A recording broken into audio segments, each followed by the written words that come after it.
Upton here, and welcome to this video as part of my Case Me a Christmas card series. This card that I'm making today is a case of this gorgeous card that was made by Lydia Fiedler, and I'm going to be recreating the overall plan of this, but I've tilted the card on its side, and I'm of course using Christmassy images here. So the stamps that I'm going to be using, the holly stamps are from Polkadoodles, and it's called Ho Ho Holly. I'm going to be using the Noel bold prints background stamp from Hero Arts. And I'm also going to be using some Sapphire ink from Pinkfresh Studio and colouring in with my Copic markers. So the first thing I'm going to be doing is I'm creating this panel across my card with some torn edges. So I've just taken some very wide masking tape here and I've torn it straight down the middle, and I'm going to be inking over it. And I'm using this Pinkfresh Sapphire ink. And you can see when I start ink blending, I'm getting, it's lumpy and bumpy and doesn't look like really good blending at all. But the more ink I get down, the better that blending looks. And this ink does sort of smooth out a little bit over time. But this next step is going to make that blending look even better, because I'm going to be stamping this word background stamp, this text background stamp, over that ink blended panel.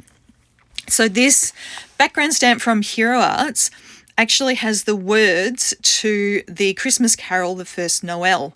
So you can actually read the whole thing. Or in my case, I would sing the whole thing, because I'm a chorister, in case you didn't know.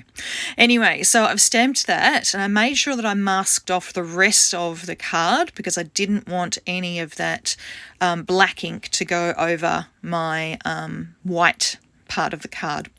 So now that I've done that background, now I've moved on to these holly images, and these are just so cute. I really enjoy using holly and poinsettia images on Christmas cards, and these ones are just so whimsical. All the little curly edges on them, they're really, really cute. So for those of you who really like to know which Copic markers people are using on their colouring, you might want to sort of pause the screen there so you can see which ones I've used.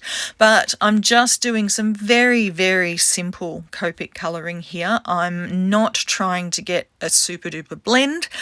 I'm just trying to get some colour down and a little bit of darker colour towards the centre of these leaves. So I started with my palest colour.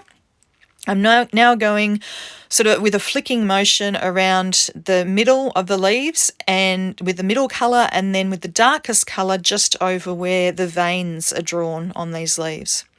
I'm doing the same with the holly berries there. So I've gone over it with the palest red colour.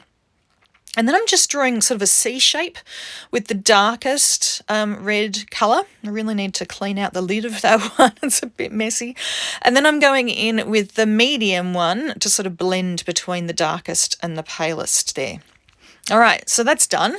Now these stamps, I honestly don't know if they have a matching die to cut these out, but I don't own the dies. So I am just going to fussy cut them out. And honestly, it didn't take too long to fussy cut them out.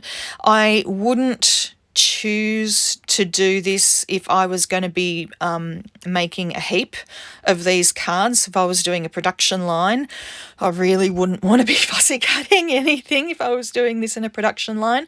But yeah, I'm not making many of these, so fussy cutting is okay. Now notice when I'm fussy cutting, for those of you who are a little bit newer to card making, notice that I don't really move my scissors from left to right very much at all. I move the cardstock around a lot, and that just saves your wrist and makes it a little bit easier on your wrist when you're doing fussy cutting. Always move the cardstock and not the scissors. Okay, so I've got my three holly leaves there, and they're accompanying berries, but I also need a sentiment. Now, I actually already made this card, and I used a sentiment from Clearly Besotted, but I changed my mind, and I'm going to be using this sentiment from Altenew on this remake of the card. So on the photo that you see, it'll have a sentiment from Clearly Besotted, but that sentiment's actually discontinued, so I'm going to be using this one from Altenew in the video today. Sorry, my head gets in the way. I'm just making sure it's lining up nice and straight in my Mini Misty. And I'm using my Altenew Obsidian black ink to stamp that sentiment. Always get really gorgeous, crisp black images using that ink. It's a favourite ink of mine to stamp sentiments with. All right, so I've added some little foam adhesive hexagons on the back of these leaves. Of course, the longest amount of time is taking all those little backing strips off those. And I'm making sure they're adhered over my blue little panel in the middle. Now at this point I thought I was done, but I wasn't done because I decided I needed a little bit of shine, so I just pulled out my Wink of Stella pen here, which adds some gorgeous shimmer, and I applied that all over the leaves and the berries. And you can't really tell in the photo, but in real life it looks really, really pretty with that extra shine. So thank you very much for joining me today. I really thank Lydia for being my guest today. I have linked her blog post in the description below, and you can see what card of mine she decided to case.